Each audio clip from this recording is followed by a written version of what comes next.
The Illuminate Arts and Faith Conference in Chattanooga, Tennessee wants to help you find your tribe. Do you get way too excited about quoting Wendell Berry or C.S. Lewis in conversations with coworkers? Does your Spotify playlist include hymns, a little jazz, and a whole lot of Andrew Peterson? Join your tribe at Illuminate March 31 and April 1 for education and inspiration from speakers Russ Ramsey, Douglas McKelvey, John Hendricks, and others. Find a complete list of session topics and ticket information at southern.edu/illuminate. In 2024, I set out to meet as many poets as I could and spend an hour with each one. I got more than I bargained for, more insight, more clarity, more hope. It's proved to be one of the richest highlights of my life. 17 writers, 17 deeply human conversations that made me sit up and pay attention. Franz Kafka once said, if the book we're reading doesn't wake us up with a blow to the head, what are we reading for? A book must be the axe for the frozen sea within us. And that's what I hope this new book will do. I hope it wakes us up, my friends. I hope these conversations will be the catalyst for something to be reawakened, re-enchanted, and reinvigorated. It's called An Axe for the Frozen Sea, Conversations with Poets About What Matters Most.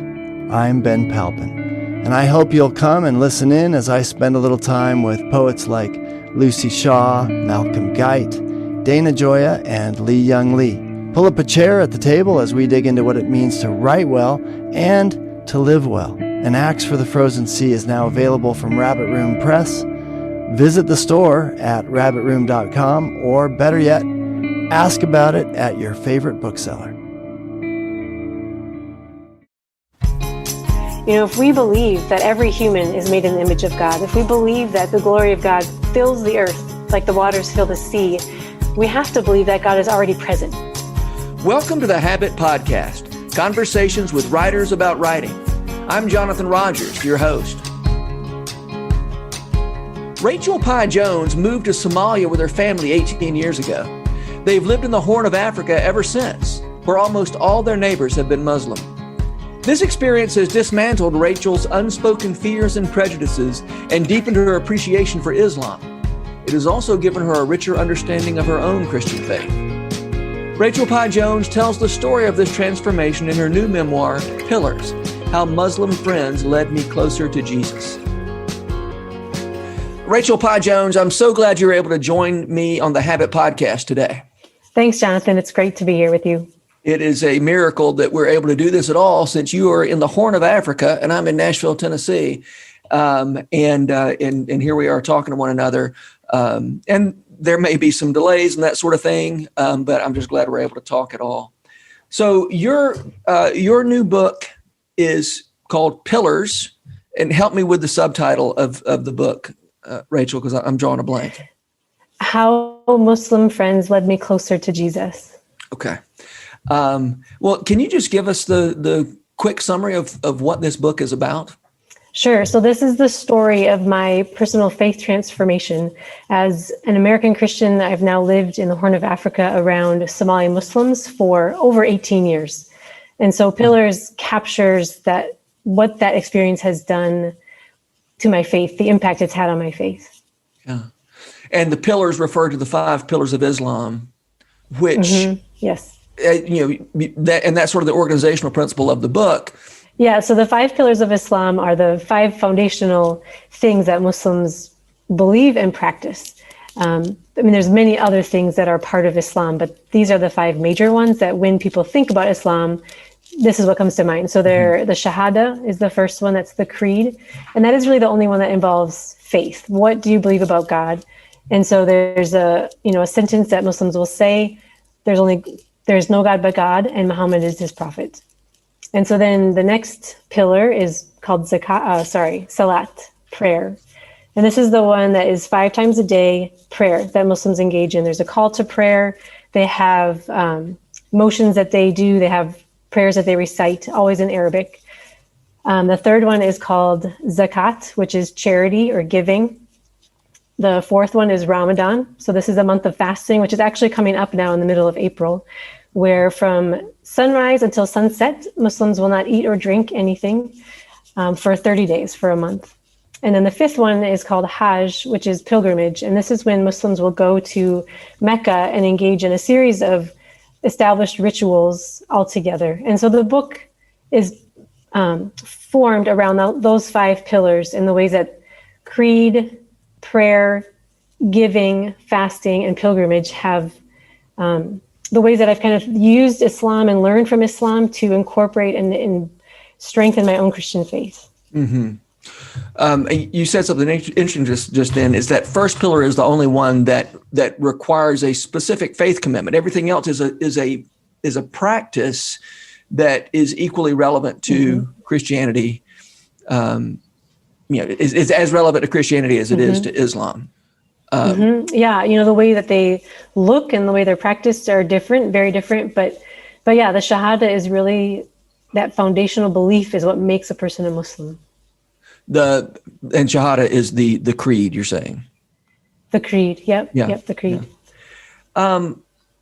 I think the most interesting thing, the idea that really made me sit up and take notice in your book, the one that I found most, and there are many great insights in there, but the one that I found most interesting, the one I wanted to spend some time with right now, is the idea that your idea of what it means to be a witness completely changed in your time among Somali Muslims.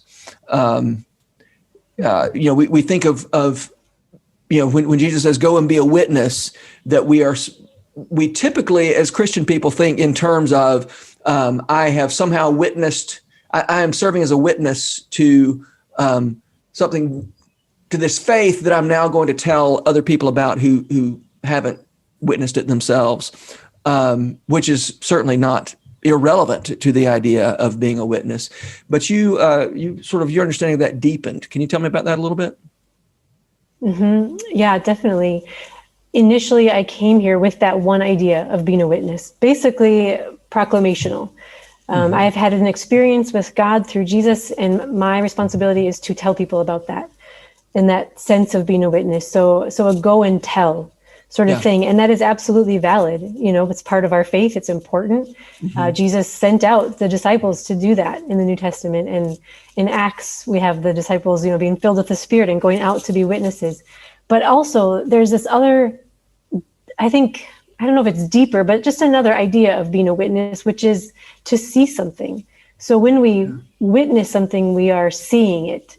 So kind of a go and see type of witness. And I feel like if I want to have any grounds to speak a proclamational type of witness, I have to also already have experienced and embodied a go and see type of witness, meaning, to really see and understand the context in which I am and the people and what is their worldview, where are they coming from, what's their perspective.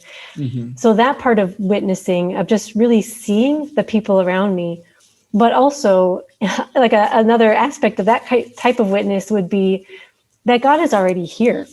Yeah. So how can I witness and see the ways that God is moving? If we believe that every human is made in the image of God, if we believe that the glory of God fills the earth like the waters fill the sea, we have to believe that God is already present. There's no place that he isn't. And so the type of witness that sees God at work in a place like Somalia, like Djibouti, like Minneapolis, where I'm from, that's the kind of witness that I've really come alive to. In the sense of having my eyes just open and ready to see how is God working here already, and how can I participate in that? How can I call that out, help other people see it, or even just take delight in it myself? Yeah, I love that. And that seems, of course, this is a podcast about writing. And I think that posture is so important for a writer. Even a writer, I shouldn't say even, especially a writer on issues of faith, right? That I'm not merely proclaiming, or I'm not always in a position of proclaiming. If I'm going to proclaim in ways that make any sense, I've got to be paying attention to what's going on and have my eyes open. It's that absolutely. And especially as an outsider in this context where, I'm living here. I am clearly foreign. Even though I've been here a long time, I will never be local. And so to assume that I don't need to really pay attention, to be curious, to be witnessing what's here, and then to try to write out of that experience in which if I have failed to really witness it and see it, I don't think anything that I write would have validity. I feel like it would be disrespectful in some ways. It wouldn't be fully honoring of this context. And so especially when you're trying to write as an outsider, as a foreigner, even though I'm writing my own experience, it's still very much a part of my life here. You know, that comes into my work. And so, yeah, I just feel like I have to be that kind of witness to really inform my work. Yeah. Yeah. As you say, I do think Christians must first be learners, observers, and seekers of signs that God is already at work, which you've kind of already said. But I love that idea. And you have been for these last 18 years in the position of an outsider. So, you know, as a writer, as a Christian, as an American, you know, you are an outsider there. And I think I might have some trouble putting this into words, but that tendency, I think it's so important for writers to step outside of what's so familiar to us, so that we don't end up sort of repeating we need to somehow be slightly alienated from the things that we're talking about and writing about. I don't know if the floor is open, Rachel, if you want to add to that. Yeah, absolutely. I mean, that is my experience, has always been like that. And so, you know, I just have to be curious, because I've written stories about how this special kind of bread is made here. And I have no idea how to make that kind of bread. And so I have to ask questions about every single step, or, you know, how to build the nomadic huts that women will build. It's so far outside of my context and my familiarity that all I can do is be a learner and curious. And so even some of the questions I ask, friends will laugh at me, because in their context, it seems like kind of a silly question. People should just know that. Yeah. But of course I don't, because I'm an outsider. And so if I was writing about my context of Minnesota, I wouldn't even know maybe what a different person would be curious about, if that makes sense. Right. Yeah. But as I'm an outsider here, I recognize all the things that are different and strange to me. And then I can highlight that. And what I've heard from my local friends is that they actually really enjoy that perspective and that angle, because it helps them to see their place in a different way. So some of my favorite writing is when, like I've read some Somali writers who have immigrated to the US. So they'll write about the United States from their outsider perspective. And I just find that fascinating. Yeah. Did you, when you were growing up in Minneapolis, I guess is where you grew up. Minneapolis. Yeah. Did you feel like an outsider there? Absolutely not. Yeah. I mean, I was very much inside my community, which kind of comes out in the book, that I really had a strong sense of belonging and identity. I'm white. My family we grew up in a suburb. I grew up in a suburb. We went to a Baptist church. It was kind of a small community, but it was very safe. And I knew exactly who I was and who were kind of my people. Yeah. And so that sense of really groundedness and rootedness, I'm really thankful for that, but I needed to outgrow that. Mm-hmm. Yeah. Or when you go back to Minneapolis now, do you feel like an outsider? Yes, very much. That's the strange thing, because I will always be outside both places now. Yeah. I've been so transformed by all these years here, essentially all my adult life, that when we do go back, we're not quite American anymore, but we're never going to be fully Djiboutian. So we're in this kind of third space, which it's an interesting thing to navigate. Do you think you are now a little more qualified to write about Minneapolis than you were before?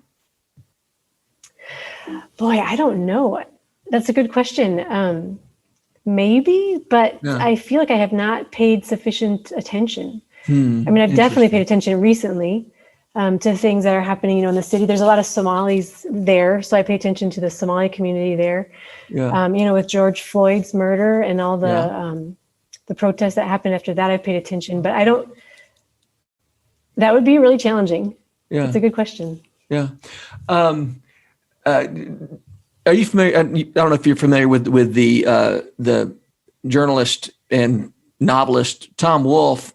But one of his early pieces that he wrote that is really good. It's about NASCAR, and so he was a dapper New Yorker, famous for wearing white suits everywhere he went, and he came down from New York to North Carolina to write this story about Junior Johnson in the NASCAR, and so he wanted to fit in with the locals, and so he decided to wear like a different color tweed, that like a greenish tweed that he wouldn't normally wear, and some kind of shoes, some sort of loafers, because he thought that'd be more like the locals, and he would fit in better. And it was, I said a greenish tweed. And so as he kind of went around with Junior Johnson, somebody said to Junior, started to refer to him as the little green man who would walk around with him. Anyway, the point of this story is that he realized at that point that he was never going to fit in with, North Carolina or anywhere else besides his particular place. And so he actually started wearing those white suits that he was famous for as a way of cementing his outside status.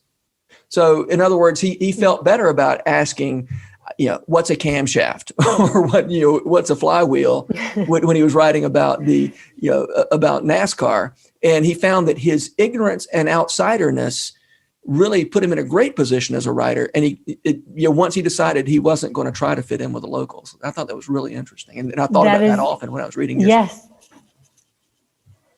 Yes, that's exactly it. I need to go read that story. I mean, that's so true. Even to clothing here. I mean, when we first came, we really had that idea. In 2003, I need to conform. I need to look like everybody else. You can spiritualize it by saying I need to die to self. And things like that. Like that aspect is true, but the way that we make that, the way we embody that practically, it doesn't mean being stripped of everything of who we are. And so one of the things I've really embraced lately is that I am not just a random person that came here. I'm Rachel Pieh Jones. I'm a writer. I'm a runner. These are specific things I love and do. And how can I really live out who I am, like Tom Wolfe was doing with his suits, in a way that is both attractive and not off-putting, but also that's not saying I'm just like you, because that would be really naive and almost condescending in a way to the local people. And so I've just really, in probably the last kind of 5 years, and I think part of this comes from so many years abroad, but I've really just started to embrace more and more of really living out of who I am, which is kind of where this book came out of just, this is really who I am. And this is what I love. I love spiritual things, even if they're different than my own spiritual things. And I just want to, present that story. Yeah. So what is the relationship between, at one point you say, so far from home, the only viable position is that of a learner. How does that relate to this idea of you learning to be more of yourself?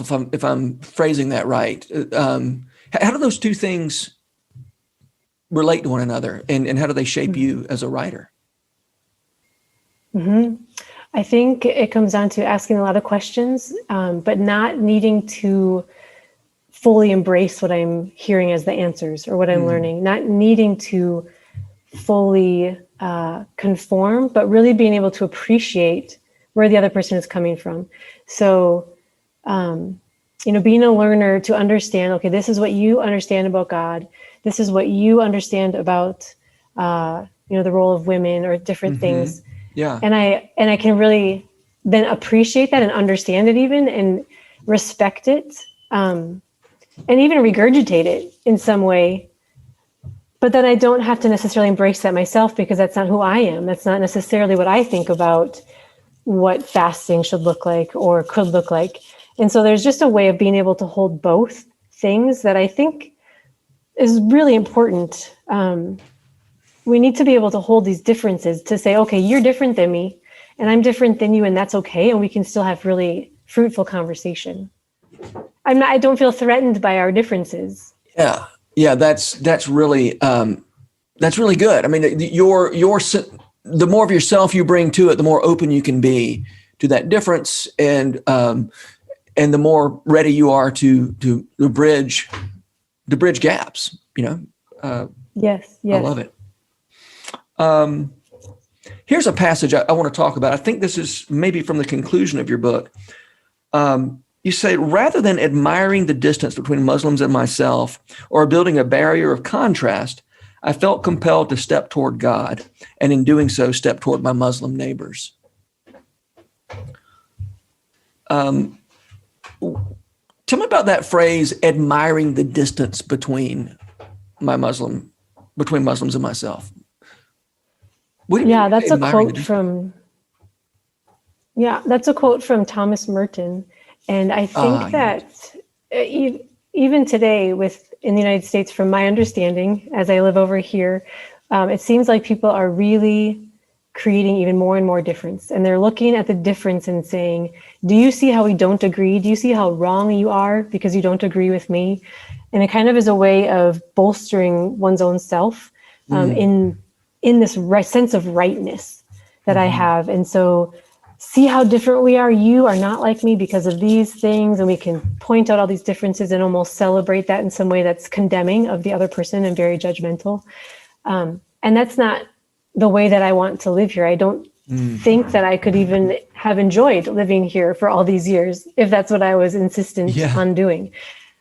But instead being able to say, okay, we're different, but as I draw near to God, as I'm a person of faith and practice my faith, and as you, my Muslim neighbor, are a person of faith and are drawing near to God in your practices, can we draw closer to each other? Yeah. Can we remove some of that difference between us? And I think, yes, we absolutely can. And I think we need to, especially now more and more. Yeah. You talk about building a barrier of contrast. I don't know. Are you quoting Merton there again, or is that just you? Yes, that's also Merton. Okay. I think that's such an interesting, both admiring the distance and building a barrier of contrast. I mean, I guess I keep, when I think about those ideas, I realize how tempting it is as a writer to live there. For one thing, it's a pretty good way to build an audience, right? As you affirm and confirm people in their tendencies, readers love that, right? Yeah. I could have told this whole story in a different way. I could have highlighted those differences. I could have made one set of people feel really good about themselves, probably Christians, because that's my identification. Yeah. But that's not the full truth. That's not the full story. And so I've tried to find this middle space, which is quite challenging. I could have told the stories that people expect to hear from the Horn of Africa about poverty and violence and religious fundamentalism and pirates. And, we have encountered a few of those things, but the fullness is not that. And so, I just made a very intentional attempt to write the story in that middle space because that's where I live. And there's a lot of tension in it. There's a lot of yes and or no but kind of feeling. But I don't know how else to live authentically in a pluralistic society. I just feel like we have to be able to live in that middle space with the tension and being okay with it in order to have any kind of fruitful relationships and conversations with people. Yeah. And by the way, you do start this book with a story of you're being run out of town by murderous extremists. But as you say, you're telling a fuller story than that. And, it's so important for writers to slow down and say, I'm going to tell you a bigger story. Everybody's busy and we need, we at least feel the need to have simplified versions of the narratives. And the writer has the privilege and I think the responsibility to say, I'm not going to give you the simplified version. I'm going to give you the fuller version and the more nuanced version I'm going to slow down where you, busy reader, haven't had the opportunity or haven't taken the opportunity to slow down and think through these things. Yes, absolutely. Well, I really appreciate the way that you slowed down and gave the bigger picture and really changed my way of thinking about what's going on in the Horn of Africa. So thank you for that. I end every episode of this podcast, Rachel, with the question, who are the writers who make you want to write? So there's the question. Yeah, this is really fun to think about. Chimamanda Ngozi Adichie, she's a writer that I really admire, and she's a Nigerian woman. She's the woman who gave a very well-known TED Talk about the single story. And I've seen that. It refers back to, like what you were just saying about, it is reference, or sorry, I lost my train of thought. So she told this TED Talk about the single story, and she has several novels about Nigeria that I really love. Another writer that, by the way, can you tell me more when about the single story? I'm sorry, Rachel, real quickly. Can you what does she mean by the single story? Yeah. So basically no one has or is a single story. You know, the idea that Africa is a monolith, or that Somalis are only pirates or only fundamentalists, that would be a single story. No one can be boiled down to that, eliminated to one thing about us. And so she just tries to blow up that idea that would constrain all of us to one thing, which I think is so important. Again, when we look at Islam as American Christians, there is definitely, at least in my world, a single story that's told about Muslims and about Islam. And that is not the fullness and the richness historically, currently, relationally, you know, and so we just need to blow up that idea. So I love her work. Another writer who really makes me want to write is Barbara Brown Taylor. And she writes about faith in this way that she wrestles with her own doubts right on the page. She's not afraid to, take a turn in the middle of a book from, leaving church is one of her books. And she writes about being a priest, and then she leaves that and becomes a professor. So, and she embraces both roles. And so I love the ability that she demonstrates of embracing multiple callings, multiple gifts, multiple ways of even thinking about God on the page. Another writer that I'm enjoying currently right now is a writer named Gia Tolentino. Okay. And I don't always agree with her conclusions, but I think she has this incredible way of twisting on the page also. So she takes the reader along through her thought process. She has a book of essays out called Trick Mirror. And I just love going with her mind as she untangles complicated things and comes to various conclusions. So that kind of writing where I can see the writer wrestling on the page with an idea or a conviction, I love that, because you can follow along and then decide, where you might fall as you read in your own conviction or conclusion. But I like that. And then I'll mention one more, because I think this is really important as a writer. And this is a woman who is basically writing in obscurity. Her name is Marilyn Gardner, but she's a friend of mine, and we talk about writing. And what her work does when I read her work, because I know her heart behind it personally, I know that she is bringing passion and courage onto the page, and she's writing, like I said, in obscurity. She's not known, but she keeps doing the work. And so I love that when I see her work, I just remember this is not about our own fame. Obviously, it's not about our own money, none of these things. We're just writing because we're compelled to do the work. We're compelled to share the story. And so I think writers like that who just can really reveal the passion and the commitment to the work without having all that fame and accolade that goes with it, that really inspires me. Yeah, no, I love that insight that it is if we're fortunate enough to have friends who are writers, that's my experience too. It's not their, and it's not even the fact that even if they're published writers, it's not their publications that inspire me to keep going. It's their lives and their commitment. So, Well, thank you, Rachel Yeah, Pieh absolutely. Jones. This has been so fun, and I wish the best for this book, Pillars. Where it will have just released whenever we release this episode. So I hope for the best for the book and for you. Thank you for your insights and your willingness to tell a fuller story. Thank you so much for having me. I really enjoy talking about writing and all these things. Great. This podcast is brought to you by The Rabbit Room, where art nourishes community and community nourishes art. And all our podcasts are made possible by the generous support of our members. To learn more about us, visit rabbitroom.com. And to become a member, rabbitroom.com/donate. Special thanks as well to Taylor Linhart for letting us use her song Diamonds as the theme music for Season 3 of the Habit Podcast. You can learn more about Taylor and follow her work at taylorlinhart.com. The Habit membership is a library of resources for writers by me, Jonathan Rogers.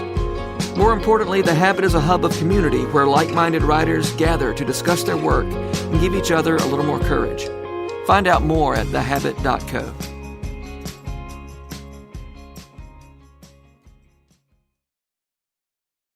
If you've enjoyed this podcast episode, consider joining the Rabbit Room membership. Your membership helps sustain this community, funding everything from publishing and podcasts and theater productions to events and programs that support artists who create with a Christ-centered vision. We'd love to have you on board. Learn more at rabbitroom.com/member.